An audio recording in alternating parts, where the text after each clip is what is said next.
नमस्कार दोस्तों, बहुत बहुत स्वागत है आपका एक बार फिर से। फ्रेंड, जैसा कि आप जानते हैं हमारा जो सेशन चल रहा है वो पर्यावरण अध्ययन का चल रहा है, जिसमें हम 9 लेक्चर तक कंप्लीट कर चुके हैं। आज का जो हमारा टॉपिक है लेक्चर नंबर 10 जो रहेगा, तो बने रहिए लास्ट तक वीडियो में मेरे साथ। जो भी चैनल पे न्यू है वो चैनल को सब्सक्राइब कर लें, वीडियो को लाइक करें और ज़्यादा से ज़्यादा शेयर करें उन फ्रेंड्स के साथ जो सीटेट या अदर स्टेट टेट लेवल की प्रिपरेशन कर रहे हैं, क्योंकि हर टॉपिक जो हम यहाँ पे कवर कर रहे हैं, डिस्कस कर रहे हैं, वो सीटेट में ही नहीं पूछा गया है। वो सभी स्टेट टेट में जो भी एग्ज़ाम हुए हैं यहाँ से क्वेश्चन आए हैं। तो सारे टॉपिक कवर करने का हमारा यही उद्देश्य है कि आपका जो सिलेबस है वो कंप्लीट होता चले, आपके सारे टॉपिक कवर होते चले, ताकि आपको प्रॉब्लम ना हो एग्ज़ाम में। तो स्टार्ट करते हैं आज की क्लास। आज का जो हमारा टॉपिक रहेगा वो है भोजन, स्वास्थ्य और स्वच्छता। तो आज जो हम डिस्कस करेंगे वो भोजन पे करेंगे। भोजन क्या होता है? भोजन क्या है कि सभी जीवों को जिंदा रहने के लिए ऊर्जा की आवश्यकता होती है।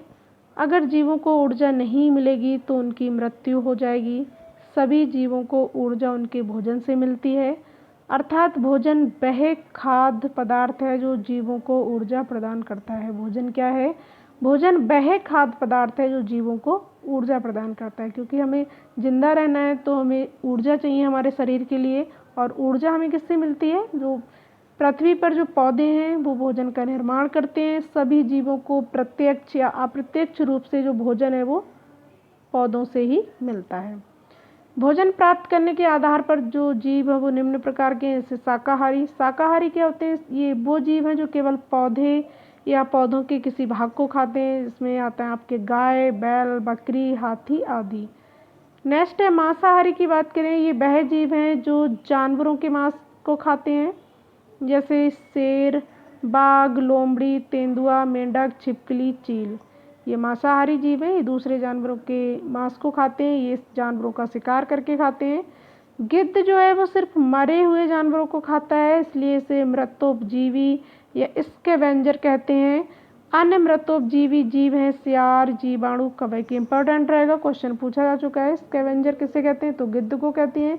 ये मरे हुए जानवरों को खाता है। और अन्य की बात करें तो सियार, जीवाणु, कवक ये भी मृतोपजीवी हैं। नेक्स्ट है सर्वाहारी। ये वो जीव हैं जो शाकाहारी भी होते हैं और मांसाहारी भी। इसमें सबसे पहले आता है आपका मनुष्य, कौवा, गिलहरी, कॉकरोच, कुत्ता, बिल्ली आदि। मतलब ये शाकाहार यानी पौधों को भी खाते हैं और मांस को भी खाते हैं। पौधों के खाए जाने वाले भाग पे यहाँ डिस्कस करते हैं कि हम पौधों के कौन कौन से भाग खाते हैं। तो तना के रूप में हम आलू, प्याज, लहसुन, अदरक, हल्दी को खाते हैं। जड़ के रूप में गाजर, मूली, शलगम, शकरकंद, चुकंदर आदि को खाते हैं। और पत्ते के रूप में पालक, बंद गोभी, सरसों, बथुआ, मेथी, मूली, चना ये पत्ते के रूप में खाए जाते हैं। फूल के रूप में गुलाब, फूल गोभी, ब्रोकली, केला, सीताफल, कचनार, सहजन को खाया जाता है। बीज के रूप में चना, मक्का, चावल, गेहूँ, मेथी को खाते हैं। और फल के रूप में सेब, केला, टमाटर, सीताफल, नाशपाती, आंवला आदि। ये हैं पौधों के खाए जाने वाले भाग, जिसका हम भोजन के रूप में प्रयोग करते हैं। नेक्स्ट है कुछ पौधे जो होते हैं उनके एक से ज़्यादा भी भाग खाए जाते हैं। जैसे जड़ और पत्ते की बात करें तो मूली को खाते हैं। फूल और फल के रूप में केला, सीताफल। बीज और पत्ते के रूप में चना, मेथी, सरसों। तना और पत्ते के रूप में लहसुन और प्याज। इनके एक से ज़्यादा भाग भी हम खाते हैं। नेक्स्ट है जानवरों से मिलने वाले खाद्य पदार्थ कौन से हैं जो जानवरों से मिलते हैं। दूध की बात करें तो गाय, भैंस, बकरी आदि से दूध प्राप्त होता है। मीट जो होता है वो बकरा, मुर्गा आदि से मीट मिलता है, और भी जानवरों का लोग मीट खाते हैं। मछलियों के अलावा केकड़ा, झींगा भी इसी श्रेणी में आते हैं। अंडा जो है वो मुर्गी, शुतुरमुर्ग आदि से अंडे मिलते हैं। शहद है वो मधुमक्खियों से प्राप्त होता है। तो ये थे पौधों से और जानवरों से मिलने वाले खाद्य पदार्थ। और जो हमारा मुंह का आकार होता है, दांतों की बनावट होती है, उसके आधार पे भोजन को खाते हैं लोग। जैसे जो जानवर होते हैं वो अपने दांतों से चीड़ के, फाड़ के इस तरह से खाते हैं। जो पंछी होते हैं, पक्षी होते हैं, वो चोंच से खाते हैं। और मनुष्य वो भी दांतों से उन्हें काटता है, पीसता है, चबाता है, इस तरह से खाते हैं। और जो सांप होता है वो अपने शिकार को पूरा निगल जाता है, वो दांतों से काट के नहीं खाता है। नेक्स्ट है कि भोजन के घटक यानी पोषक तत्व कौन कौन से होते हैं। पोषक की बात की गई है यहाँ पे। तो भोजन से हमें वे सारी चीज़ें मिलती हैं जो हमारे शरीर की वृद्धि और विकास में सहायक होती हैं और हमें स्वस्थ रखने में मदद करती हैं। ये चीज़ें पोषक या घटक कहलाती हैं जो हमारे शरीर की वृद्धि और विकास में सहायक होती हैं, हमें स्वस्थ रखने में स्वस्थ रखती हैं, तो वह पोषक तत्व कहलाते हैं। अगर किसी के भोजन में सारे पोषक तत्व उपलब्ध हों तो उसकी वृद्धि और जो विकास है वो संपूर्ण रूप से होता है, उसके बीमार होने की जो संभावना है वो भी कम हो जाती है। अलग अलग खाद्य पदार्थों से अलग अलग पोषक तत्व मिलते हैं। एक पोषक तत्व एक से ज़्यादा खाद्य पदार्थों में भी हो सकता है और एक खाद्य पदार्थ में एक से ज़्यादा पोषक तत्व भी हो सकते हैं। भोजन के जो मुख्य घटक हैं यानी पोषक तत्व हैं वो हैं कार्बोहाइड्रेट, वसा, प्रोटीन, विटामिन, रुक्षांश, आहारी रेशे और जल और खनिज। कार्बोहाइड्रेट की बात करें यहाँ पे तो ये हमें ऊर्जा देता है। कार्बोहाइड्रेट क्या देता है? हमें ऊर्जा देता है। और इसके जो स्रोत हैं वो किससे मिलता है हमें? ये गेहूँ, चावल, आलू, मक्का, केला, शकरकंद, गन्ना, ब्रेड, शक्कर आदि इसके स्रोत हैं, इससे कार्बोहाइड्रेट मिलता है।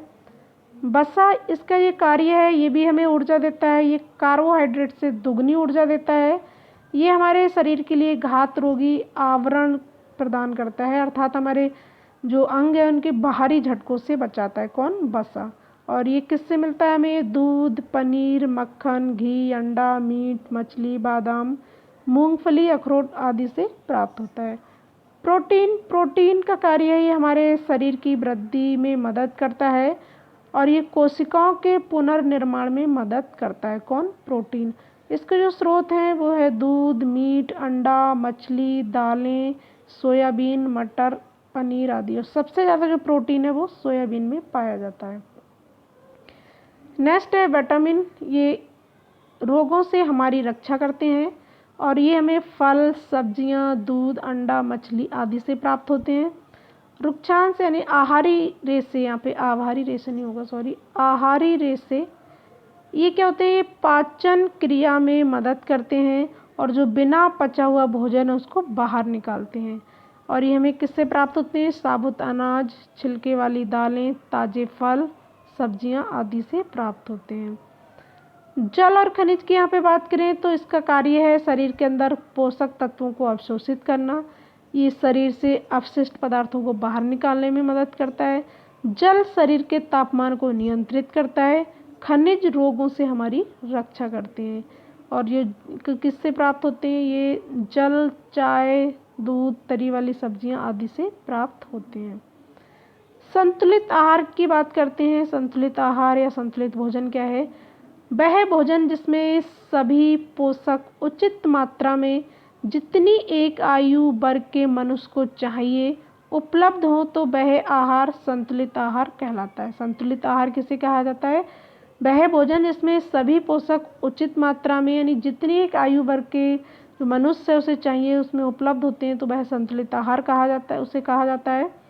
और सिर्फ एक प्रकार का खाने से सभी पोषक तत्व नहीं मिलते हैं, इसलिए हमें अलग अलग तरह के खाद्य पदार्थ अपने भोजन में सम्मिलित करना चाहिए। ऐसा नहीं है कि हमें सिर्फ महंगी खाने वाली चीज़ों से ही संतुलित भोजन मिलेगा। सस्ती खाने पीने की जो चीज़ें हैं उनसे भी हमें संतुलित भोजन प्राप्त हो सकता है। नेक्स्ट जो हमारा टॉपिक रहेगा वो मिड डे मील, यानी ये भी संतुलित आहार यानी पोषक से ही रिलेटेड है। तो भारत में सभी बच्चों को संतुलित आहार नहीं मिल पाता, खास तौर से गरीब बच्चों को। इसलिए सरकार ने प्राइमरी और उच्च प्राइमरी स्तर तक के उन सभी बच्चों को जो सरकारी स्कूल में पढ़ते हैं मुफ्त में संतुलित आहार देने का निर्णय किया। प्राइमरी और उच्च प्राइमरी मतलब 1 से 5 तक और 6 to 8 तक यहाँ जो सरकारी स्कूलों में बच्चे पढ़ते हैं तो सरकार ने मुफ्त में उन्हें संतुलित आहार देने का निर्णय 2001 में किया था। कब किया था? 2001 में किया था। परंतु ये निर्णय 2004 में लागू किया गया पूरे देश में। ये 2004 में लागू हुआ, यानी पूरे भारत के सभी सरकारी स्कूलों में जहाँ पे मिड डे मील योजना जो का शुरुआत की गई। इस योजना के अंतर्गत सरकारी स्कूल में उच्च प्राइमरी स्तर तक के पढ़ने वाले सभी बच्चों को दोपहर को मुफ्त में संतुलित आहार दिया जाता है। तो ये था मिड डे मील से लेके क्वेश्चन पूछा जाता है, तो 2004 में स्टार्ट किया गया था। भोजन का संरक्षण यानी भोजन से संबंधित जो खाने पीने की चीज़ें हैं उन्हें ज़्यादा टाइम तक हम कैसे संरक्षित करके रख सकते हैं, तो यहाँ पे कुछ टॉपिक है उस पर डिस्कस कर लेते हैं। खाने पीने की चीज़ें जल्दी ख़राब हो जाती हैं, इसलिए उनको ख़राब होने से बचाना ज़रूरी है ताकि उनका लंबे समय तक उपयोग किया जा सके। कभी कभी हम उन चीज़ों को बचा कर रखते हैं जिन्हें बहुत समय तक उपयोग कर सकें। जैसे आजकल जो फल सब्जियों को बचाने के लिए रेफ्रिजरेटर का प्रयोग किया जाता है। रेफ्रिजरेटर में तापमान कम होता है, इसलिए जो फल सब्जियां ख़राब नहीं होती, क्योंकि जब तापमान कम होता है तो वहाँ पे जो कीटाणु है वो निष्क्रिय हो जाती हैं। प्याज, आलू और लहसुन को नमी से बचाकर खुले में रखा जाता है। पत्तेदार सब्जियां से पालक, हरा धनिया या साग को अगर फ्रिज नहीं है तो गीले कपड़े में लपेट कर रखा जाता है। इससे विभिन्न चीज़ों को लोग अचार के रूप में लंबे समय तक बचा कर रखते हैं, जैसे आम है, आंवला है, मिर्च है, लहसुन आदि से अचार के रूप में काफ़ी लंबे समय तक उपयोग किया जा सकता है। विभिन्न चीज़ों को लोग मुरब्बे के रूप में भी लंबे समय तक बचा कर रखते हैं, जैसे आंवला और सेब, इसका मुरब्बा बनाया जाता है। कुछ चीज़ों को लोग चटनी बनाकर कुछ दिनों तक रखते हैं, जैसे आम, मिर्च, धनिया, पुदीना आदि। और कुछ चीज़ों को सुखाकर भी लंबे समय तक उपयोग किया जा सकता है, जैसे मेथी और आलू के चिप्स। कुछ चीज़ों को लोग भून कर रखते हैं, कुछ चीज़ों को लोग भून कर रखते हैं, जिसमें चना और मूंगफली। कुछ चीज़ों को जैम और सॉस के रूप में संरक्षित करके रखा जाता है। दूध को उबाल कर रखा जाता है ताकि वह जल्दी ख़राब ना हो, ये इम्पोर्टेंट रहेगा, यहाँ से क्वेश्चन पूछे गए हैं। थैली वाला जो दूध होता है उसे पाश्चरीकृत दूध होता है। इस दूध को 62.8 डिग्री सेल्सियस पर 30 मिनट के लिए रखा जाता है, या फिर 71.7 डिग्री सेल्सियस पर 30 सेकंड के लिए उबाल कर फिर उसे ठंडा करके थैलियों में पैक किया जाता है, जिसे पाश्चरीकृत दूध कहते हैं। और ये इससे क्या होता है, ये ख़राब नहीं होता है जल्दी। इस विधि को पाश्चरीकरण कहा जाता है, और इस विधि की जो खोज की थी वो लुई पाश्चर ने की थी। इम्पोर्टेंट टॉपिक है ये, क्योंकि यहाँ से क्वेश्चन पूछा गया है। तो पाश्चरीकरण किसे कहा जाता है कि जो दूध है उसको 62.8 डिग्री सेल्सियस पर 30 मिनट के लिए, या फिर 71.7 डिग्री सेल्सियस पर 30 सेकंड के लिए उबाल कर फिर ठंडा करके थैलियों में पैक किया जाता है। इसे पाश्चरीकरण विधि कहा जाता है, और इसकी जो ये विधि थी इसकी खोज लुई पाश्चर ने की थी। तो ये थी फ्रेंड मेरी आज की क्लास भोजन से संबंधित। कैसी लगी आपको कमेंट करके मुझे बताइएगा। वीडियो को लाइक करें, शेयर करें, ज़्यादा से ज़्यादा फ्रेंड्स के साथ मिलते हैं नेक्स्ट टॉपिक के साथ। तब तक के लिए अपना ख्याल रखिए, घर में रहिए, सेफ रहिए, सुरक्षित रहिए। Okay, bye.